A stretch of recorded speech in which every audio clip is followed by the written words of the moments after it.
Hello friends, welcome in my channel SPT999. This is Vikas with lecture 42 for C language, and in this lecture we are going to discuss about enum data type. enum को enumeration भी बोलते हैं, इसका full name है enumeration और short form enum. तो enum एक user defined data type है C में, जिसको हम लोग यूज़ करते हैं किसी भी स्ट्रिंग टाइप के नेम को या टेक्स्ट को एक इंटीजर वैल्यू प्रोवाइड करने के लिए. तो कहीं पे भी अगर आप स्ट्रिंग यूज़ करते हैं तो स्ट्रिंग को हैंडल करने के लिए आपको कैरेक्टर एरे या कैरेक्टर पॉइंटर बनाना पड़ता है. तो स्ट्रिंग के चैप्टर में आपने पढ़ा कि स्ट्रिंग को हैंडल करना थोड़ा सा मुश्किल काम है. और अगर आपको स्ट्रिंग में बहुत सारी चीज़ें यूज़ करनी है छोटी छोटी रिप्रेजेंटेशन के लिए, तो अगर डेटा को रिप्रेजेंट करने के लिए या सीक्वेंस नंबर को रिप्रेजेंट करने के लिए या प्रोग्राम की रीडेबिलिटी को बढ़ाने के लिए, उसके मेंटेनेंस को आसान बनाने के लिए हमें स्ट्रिंग यूज़ करना है. तो अगर स्ट्रिंग हैंडलिंग करके हम स्ट्रिंग यूज़ करते हैं तो वो काफ़ी टफ हो जाता है. तो उसको आसान बनाने के लिए एनम डेटा टाइप बनाया गया है.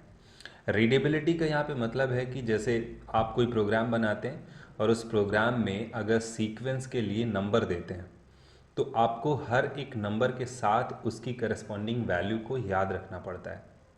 जैसे वेरिएबल का नेम होता है तो आपको वेरिएबल के नेम याद रखने पड़ते हैं.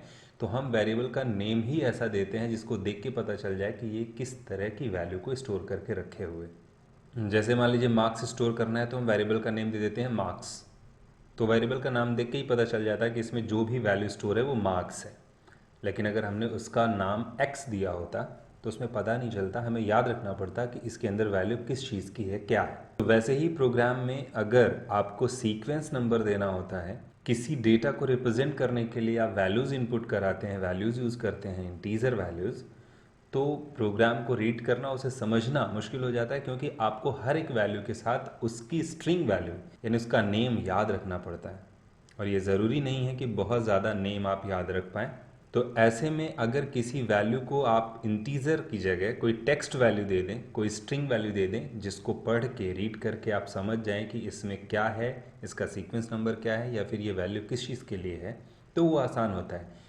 बट अगर आप वहाँ पे स्ट्रिंग हैंडलिंग करते हैं तो वो टफ हो जाता है.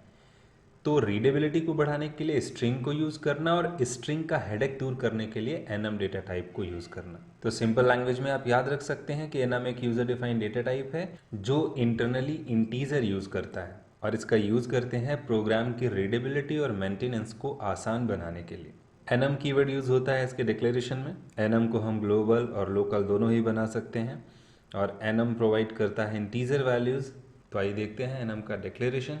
एनम कीवर्ड आपको लिखना है और जिस नाम का आपको एनम डेटा टाइप बनाना है वो आप यहाँ पे दीजिएगा. जैसे हमने वीक दिया हुआ है और उसके अंदर उसकी सारी वैल्यूज़ पास कर दीजिएगा और लास्ट में टर्मिनेटर. तो कर्ली ब्रैकेट के अंदर ये सारी वैल्यूज़ हैं. और जब आप एनम डिक्लेयर करते हैं तो बाय डिफ़ॉल्ट इन सभी वैल्यूज़ को एक इंटीजर वैल्यू मिल जाती है जिसे आप उसका इंडेक्स नंबर कह सकते हैं. जैसे संडे 0 इंडेक्स पे है, मंडे 1 पे है, ट्यूसडे 2 पे है, 3, 4, 5, 6. आप इसे इन एलिमेंट्स की इनिशियल वैल्यू भी कह सकते हैं जो 0 से इनिशियलाइज हो रही है. इनिशियल वैल्यू मतलब जो इनको पहले से मिली हुई है, यानी इनका इंटीजर रिप्रेजेंटेशन. अब देखिए स्ट्रिंग जैसी है लेकिन स्ट्रिंग जैसे रिप्रेजेंट नहीं किया गया है.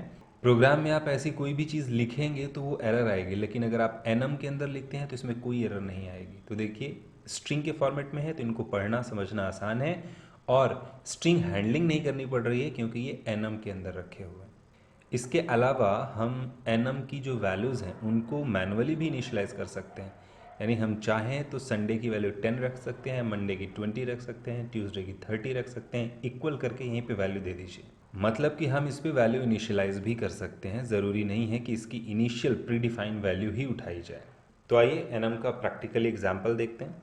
तो यहाँ पे हमने एक एनम डेटा टाइप बनाया हुआ है वीक, जिसमें हमने डेज के नेम लिखे हुए हैं. इसके साथ ही हमने एक ऑब्जेक्ट भी बनाया है इस एनम का डे नाम का.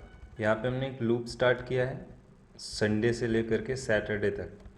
तो जैसा कि मैंने बताया यहाँ पे एनम जो है सभी को इंटीजर वैल्यू देता है.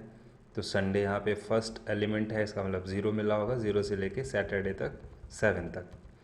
इसको प्रिंट करा के देखते हैं. %d मतलब हम इसकी इंटीजर वैल्यू प्रिंट कर रहे हैं. तो यहाँ पे स्ट्रिंग जो है लूप में रखा हुआ है लेकिन ये प्रिंट करेगा इंटीजर वैल्यूज़. तो ये प्रूफ करता है कि यहाँ पे जितनी भी एलिमेंट्स वैल्यूज़ हैं वो सब इंटरनली इंटीजर कंटेन करती हैं. आप मैनुअल वैल्यू दे सकते हैं। देखिए हमने एक को एक मैनुअल वैल्यू दी है और इसके अलावा इसको रन कराते हैं तो देखिए फर्स्ट को 90 दिया, उसके बाद बाकी को इसने आगे कंटिन्यू कर लिया। तो इस तरह से आप चेंज कर सकते हैं। हमने यहाँ पे मंडे को दे दिया 900। इसको एक बार रन कराइए। अब ये सारी वैल्यूज़ कहाँ से आ रही हैं? इसने फर्स्ट वैल्यू को देखा 90 और सेकेंड वैल्यू देखी 900, तो दोनों के बीच में जो भी गैप था उसी गैप या डिफरेंस के बाद इसने अगली वैल्यू ट्यूसडे को दी, उसके बाद वही डिफरेंस देकर हमने वेडनेसडे को ये वैल्यू दी। तो इस तरह से सीक्वेंस चल रहा है। इसके अलावा एनम के वेरिएबल को अगर आप यूज़ करके वैल्यू प्रिंट कराना चाहें तो वो भी कर सकते हैं। हमने इसको यहाँ पे हटा दिया हुआ है लूप को, एंट्राई यहाँ से हटा सकते हैं। डे जो आपने यहाँ पे दिया है, डे को कोई एक वैल्यू आप यहाँ से स्टोर करके रखिए। इसके बाद डे को यहाँ प्रिंट करिए और ये देखिए 90 प्रिंट हो रही है। इसके अलावा आप चाहें तो कोई एक वेरिएबल यहाँ पे ले लीजिए x, और x में स्टोर कर सकते हैं इस वैल्यू को और प्रिंट करिए, तब भी इसकी इंटीजर वैल्यू प्रिंट कर देगा। सो एनम के बाद हम लोग नेक्स्ट लेक्चर में समझेंगे प्री प्रोसेसर डायरेक्टिव के बारे में। So thanks for watching.